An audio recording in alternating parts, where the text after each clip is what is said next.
নমস্কার, প্রত্যেককে জানাই স্বাগতম। আজকে আলোচনা করব কালপুরুষের রাশিচক্রে তৈরি হয় একটি বিশেষ গ্রহ সংযোগ নিয়ে, যেটি হলো অঙ্গারক যোগ। অঙ্গারক যোগ তৈরি করে দুটি গ্রহ, মূলত রাহু এবং মঙ্গল।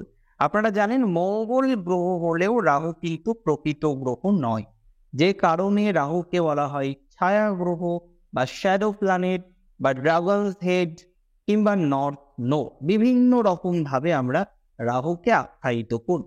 Actually Rahu is a mathematical point, so তার প্রভাব ইত্যাদি ইত্যাদি বিষয়ের জায়গা থাকবে। তবে এটুকু বলি, রাহু মঙ্গলের এই যোগটাকে অঙ্গারক যোগ বলে। অনেকের মধ্যেই বদ্ধমূল কিছু ধারণা আছে যে অঙ্গারক যোগ, দারিদ্র যোগ, বীজ যোগ, এই যোগগুলো সম্ভবত তৈরি হলেই শুধু খারাপ ফল দেয়। দেখুন, প্রত্যেকটি যোগের কিছু লিমিটেশন থাকে।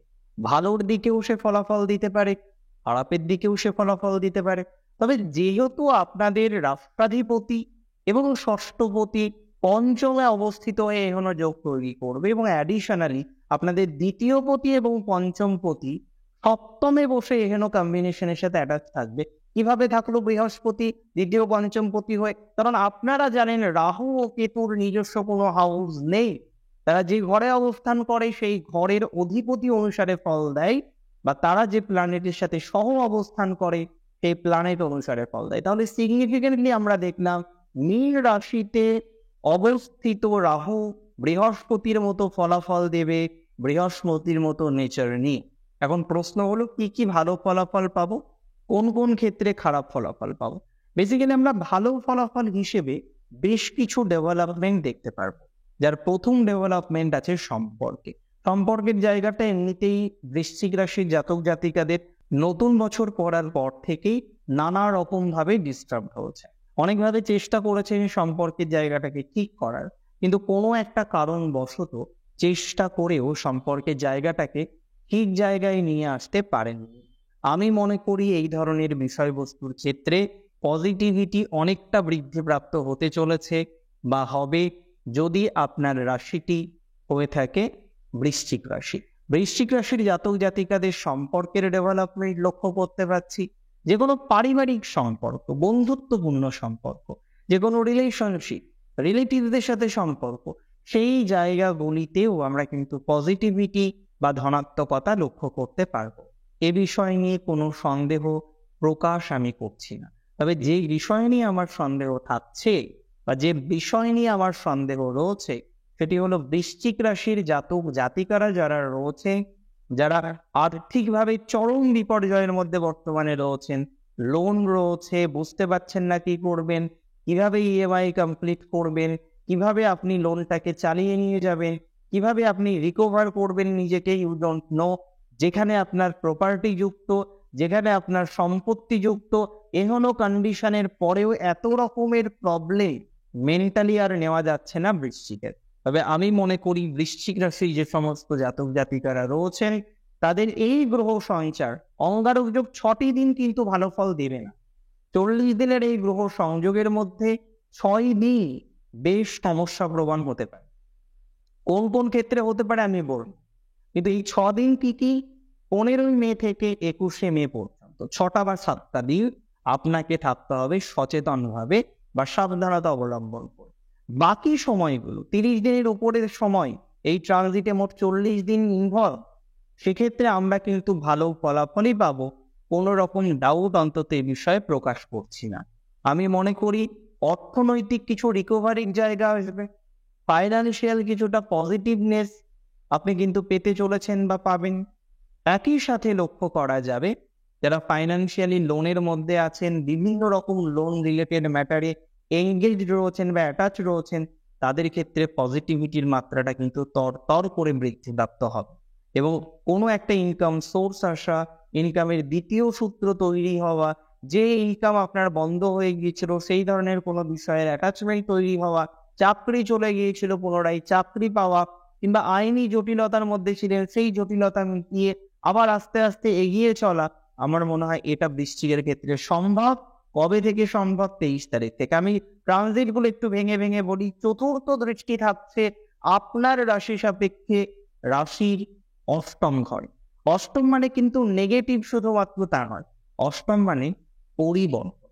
আর আমি মনে করি এখানে বৃশ্চিক রাশির একটা বড়সড় পরিবর্তন হতে পারে, যেহেতু রাষ্ট্রাধিপতি, ষষ্ঠপতি, দ্বিতীয়পতি, পঞ্চমপতি, সপ্তম ঘর ইনভলভ মনিটারি দিক থেকে।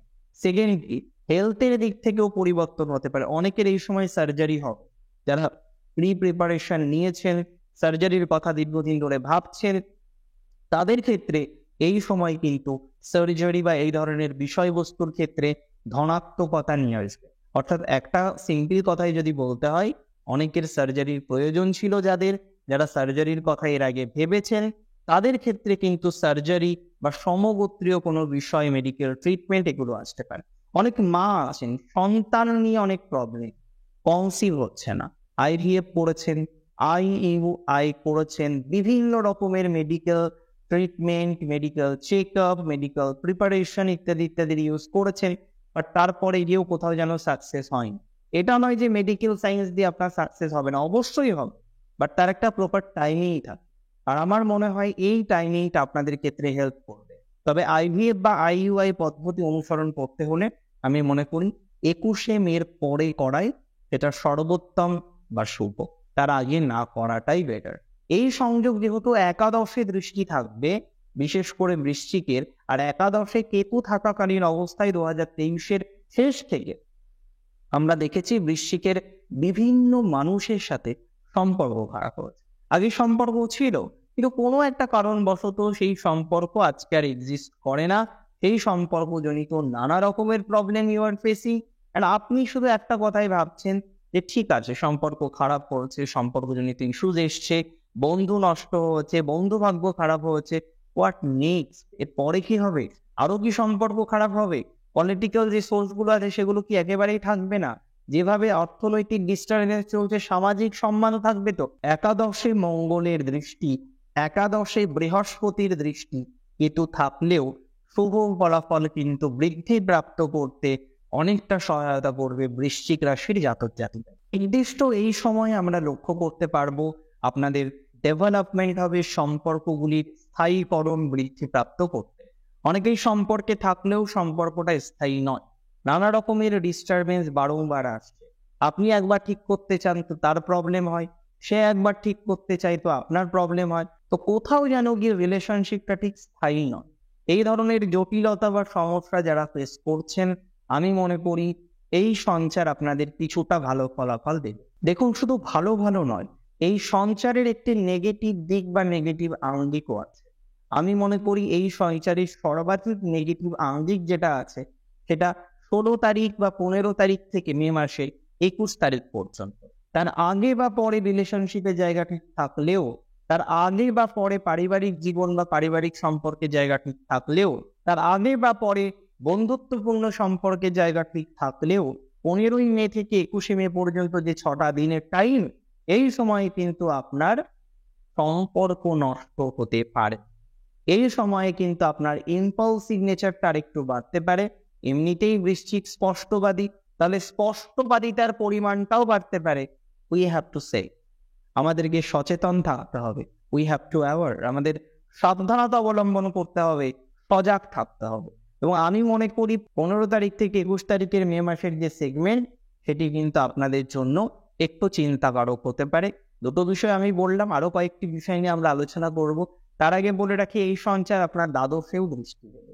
যারা বিদেশে আছেন বর্তমানে, তাদের ক্ষেত্রে আমি মনে করি না এই সঞ্চার বিশেষ নেগেটিভ হবে, কিন্তু যারা বিদেশে যেতে চাইছেন তাদের ক্ষেত্রে কিন্তু এই সঞ্চার সমস্যা প্রবণ হতে পারে মোটামুটি মে মাসের 16 তারিখ থেকে 21 তারিখ পর্যন্ত। কেন? কারণ এই সময়ে আপনি যাকে টাকা দিচ্ছেন বা যার থ্রু দিয়ে বিদেশে যেতে চাইছেন, তার সাথে সম্পর্ক ডিস্টার্ব হতে পারে, তার সাথে জটিলতার জায়গা তৈরি হতে পারে, তার সাথে বিভিন্ন রকমের ক্রন্দল বা সমস্যার জায়গা তৈরি হতে পারে।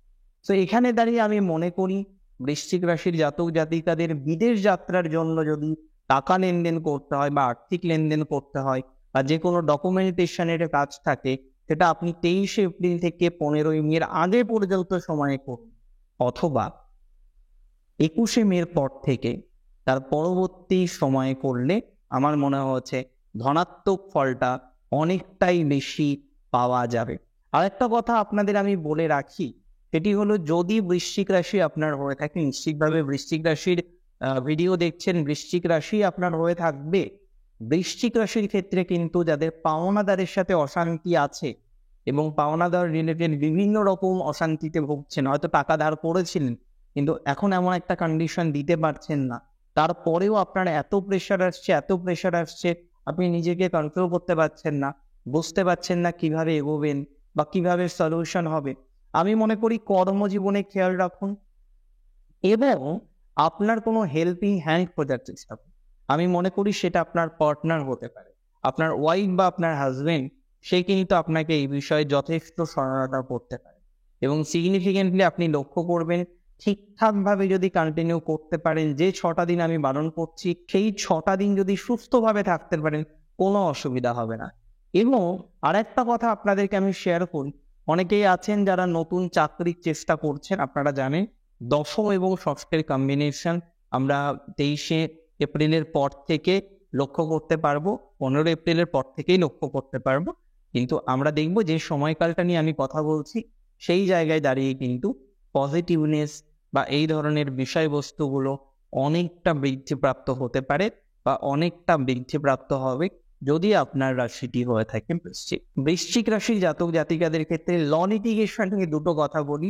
যারা নিজের ইচ্ছায় ল লিটিগেশনে জড়িয়েছেন তাদের ক্ষেত্রে প্রবলেম কিন্তু বেশি আসতে পারে। যারা নিজের ইচ্ছায় ল লিটিগেশনে জড়িয়েছেন তাদের ক্ষেত্রে কিন্তু ডিস্টার্ব চলবে, তবে ধীরে ধীরে সমাধান হবে। এবং যারা স্ব-ইচ্ছায় জড়াননি, কোনো কারণবশত ডিস্টারবেন্সের জায়গায় এসেছে, এর ক্ষেত্রে আমি মনে করি সমাধানযোগ্য জায়গা আসবে। এমনিতেও অনেকেই দাম্পত্য জীবন নিয়ে নানা রকম অশান্তির মধ্যে বা সমস্যায় আছেন, আমি পজিটিভিটি এক্সপেক্ট করছি। আর বৃশ্চিকে চাকরি পরিবর্তন করা যায়, মে মাসেও করা যাবে, কোনো সমস্যা হবে না। 6টা দিন একটু সাবধান থাকবেন। কোন কোন থেকে সচেতনতা রাখতে হবে? হেলথ আমি বললাম প্রথমেই, কারণ সেখানে অষ্টম দ্বাদশের একটা কম্বিনেশন পাচ্ছি। সো একটা কোথাও যেন রক্তপাত আঘাতের কম্বিনেশন আসতে পারে। 6টা দিন 15ই মে থেকে 21 তারিখ ল লিটিগেশনের বিষয়ে সচেতন থাকবে।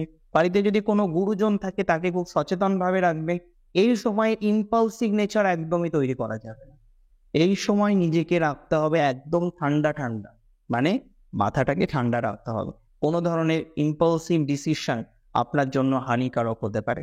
সো এটা আপনারা একটু মাথায় রেখে কন্টিনিউ করুন জীবনচক্রকে, দেখবেন এগিয়ে যেতে পারবেন।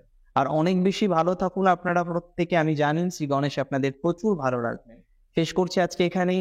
জয় শ্রী গণেশ।